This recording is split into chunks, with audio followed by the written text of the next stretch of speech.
Well, here we are again. This time we're going to be making a kilt pleated to the sett. So, in the usual fashion, I'd unwrap the cloth, rolled it onto a spindle so that it could relax. It's something I'd read about in other tailors' books about receiving the cloth from the mill, rolling it, and then putting it aside for a while. In any case, the mill will always send more than what I've ordered, and they don't charge me for that extra bit. And usually it's anywhere from between half a meter to a little over a meter. In this case, it was switching back and forth between metric and imperial. It's an 8-yard kilt, but I got very nearly 10 yards of cloth. So I went over the cloth to see if one end was better than the other. And because when they're starting cloth in the loom, sometimes there's some problems with tension before it really settles down, and you'll have an element of the cloth that is crooked, right? And you can fix that by manipulating the cloth and ironing it, steaming it, so that, because wet hot wool is plastic in the original meaning of the word. So if you've got a crooked line, you can manipulate it and press it and save the day. This is absolutely pretty much perfect, as near to perfect as I expect to see over its entire length. But in any case, I took off it was almost 10, but what I did was I've measured out 8 yards, and then I was rather generous with an overlap because I went a little bit past that. I don't know, it's 8 inches or a foot or so, because the quality of the kilt isn't dictated by the amount of cloth that's there. And frankly, we could have too much cloth. I mean, if you've got a very large gentleman, then sure, you might want a 9-yard kilt or even possibly a 10-yard kilt. But this chap he's about my dimensions, waist and hip in the 40s. So I went with the 8-yard because a longer, more material, of course, is going to be heavier, right? So I went, it's about 8.5 yards. So my next step is I'm just going to count the repeats. Actually, I'll back up. I'm certain we didn't discuss it with the client. He wants it pleated to the sett, but he didn't tell me exactly what element he wanted centered on the pleat. I think he's left it to me. I'm going to go with the white. This is MacDonald of the Isles in modern. I'm going to go with a white stripe centered on the pleat. A, because it's the strongest element, and B, because there's going to be a certain number of people in this town that are going to think that this is Mackenzie Seaforth. So by making subtle changes, the Seaforth Mackenzie, the Seaforth number 2 kilt has the red stripe centered on the apron. We're going to go with a white stripe for that, but also, again, it's the strongest element. So my next step, I got the dimensions there. My next step is I'm going to count the number of repeats.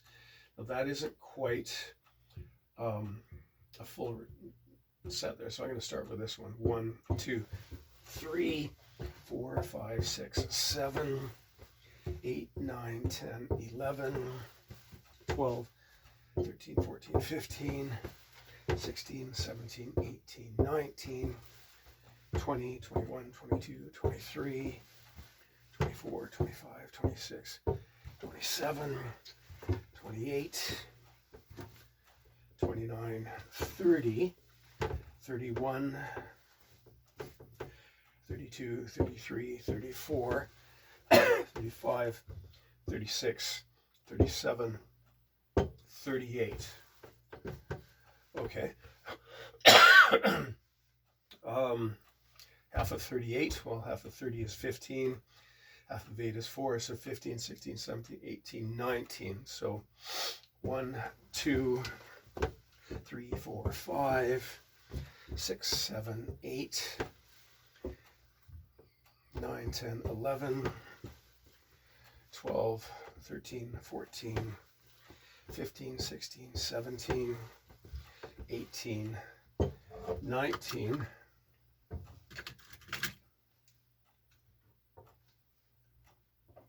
So that's the center of this 8-yard plus piece of cloth. I'm going to move, because the center pleat must mirror the front apron, so that the element that I've picked for the front apron is the white line. Therefore, this is going to be the center back pleat of the completed kilt.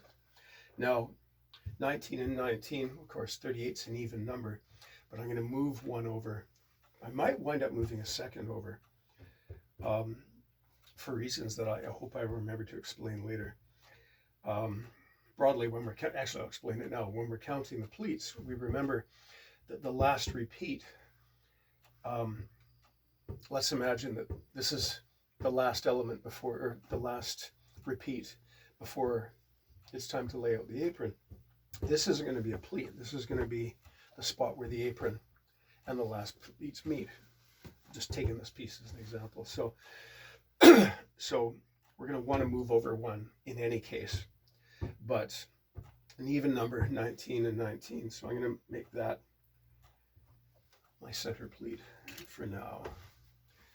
Now I'm not going to get very far in this session because it is 9:20 on Remembrance Day, which is why I'm dressed up. My coat is sitting over there. So I'm going to get this much done, and then I'm going to put my jacket on and start hoofing over to Mountain View. I don't like going to the big ceremonies. Crowds unsettle me. Being surrounded by people unsettles me. So what I've started doing over the last several years is I just go up to the big cemetery, the dead center of town, and walk the graves and basically say hello. There's several lads up there whom I know, including some relatives. So that's what I'll do instead of going to the circus, as it were. I'm gonna walk the graves, stop at 11, and then carry on with my day. So second session, I'll be here this afternoon, because my grandfather, who served all through the Great War, well, he certainly would have done that, wouldn't he? Okay, so the length of the kilt is 22.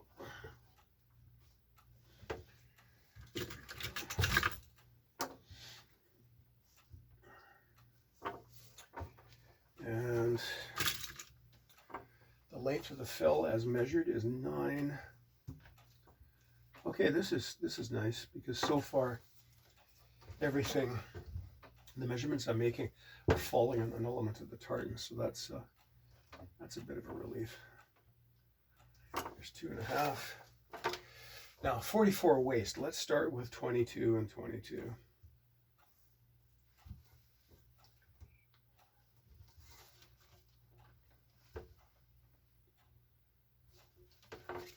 Next thing I'm going to look at is, yeah, I do have a full hand span there. 22 and 23, right?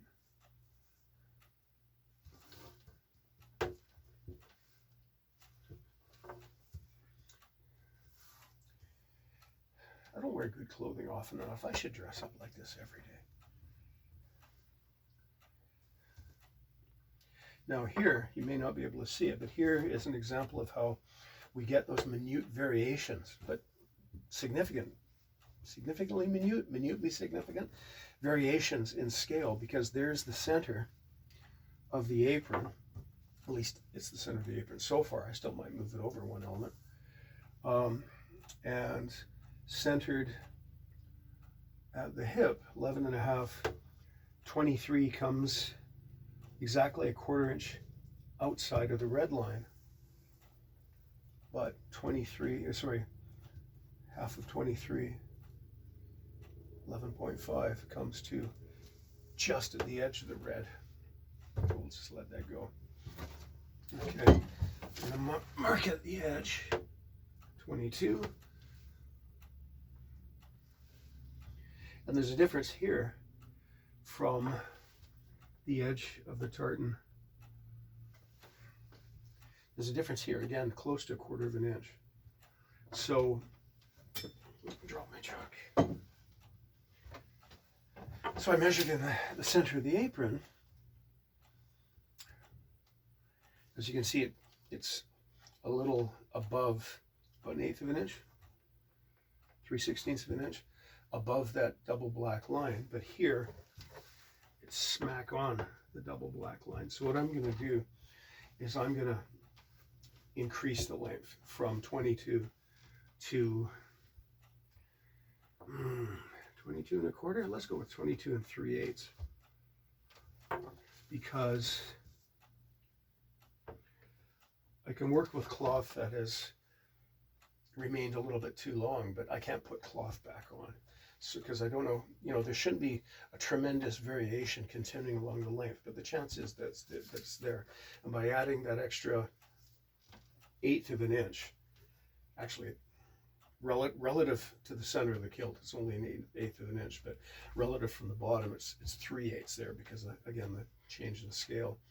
I'm allowing myself 1/8 for yarns to shed as I'm working with the cloth. So I make my mark in white, because again, that's my personal shorthand. A white line or a white mark is a point to be cut, and a yellow is a point to be sewed to, tailored to. Okay, there's my front apron. Looking at the time.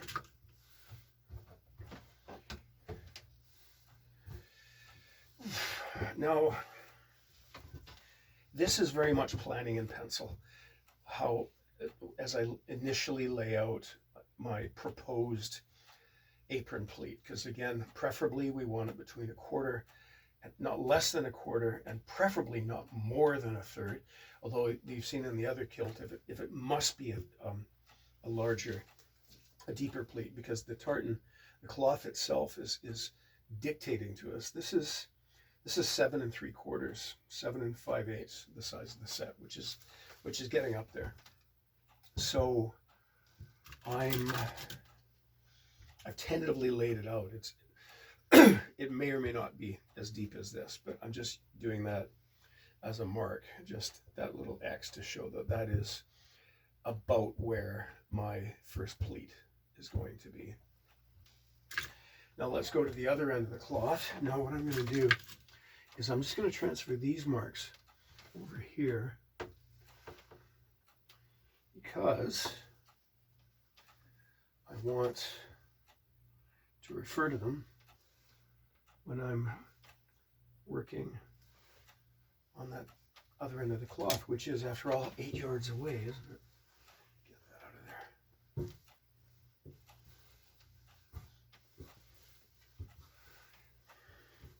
I think really I'm going to get as far as chalking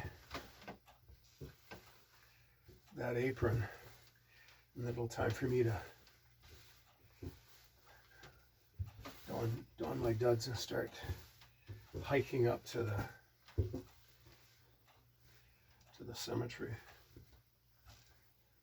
I could take the bus, but I'm an ex-infantryman, and this is sort of a day for a bit of personal exertion as a form of puja, as a form of worship, a reverential act. I'll hike in the same way that my ancestors did, and that I did for so much of my service. Okay, there's 22, and once again, do you remember when we measured the middle of the apron? It was it was bang on those double lines. Once again, it's 1/4 inch lower, so I've made the right decision there. And I said 22, didn't I? Now you see the inside apron, I instinctively shifted from the center feature of the outside apron to the secondary feature, half of a set. I think I just did that out of long practice, because the inside apron doesn't have to match the outside apron, and by shifting it over this little bit way, we get that little bit of extra cloth to play with for the deep pleat, and also for laying out the pleats. So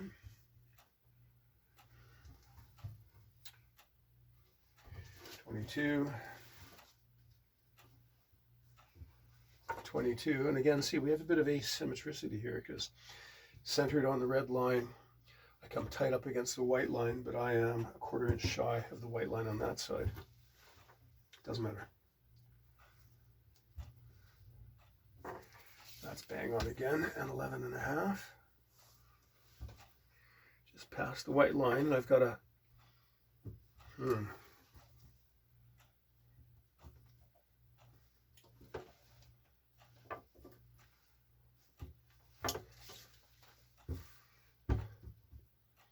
I don't have a full handspan there.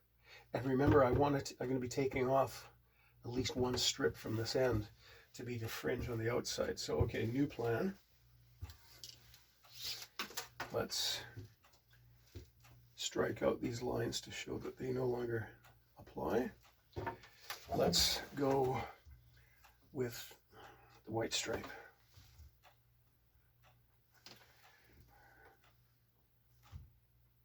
And 9.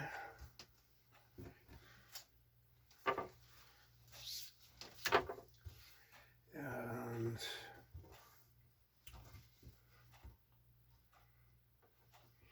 11 and 22 and 23.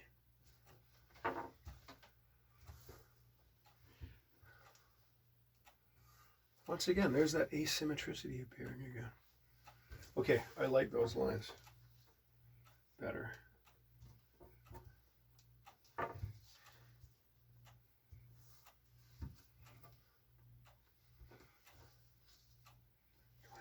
There we are. Okay, now that gives me that full hand span, but it also gives me that reserve that I'm going to tear off later for the fringe. Now, once again, that's about 1/3 of the total width. So again, my shorthand is a yellow indice, a pointer, rather like what we see on the map when you're calculating magnetic declination. So therefore, my first pleat is going to be somewhere over here. So I'm just about out of time. So I'm just going to neatly fold this for when I return this afternoon. Of course, having said that, there's a fair to middling chance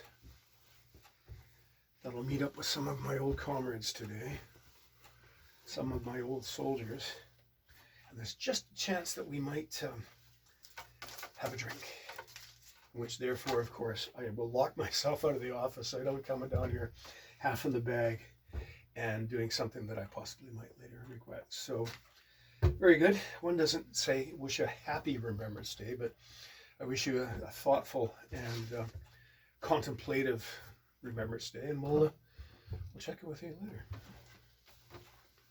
Where's my damn coat?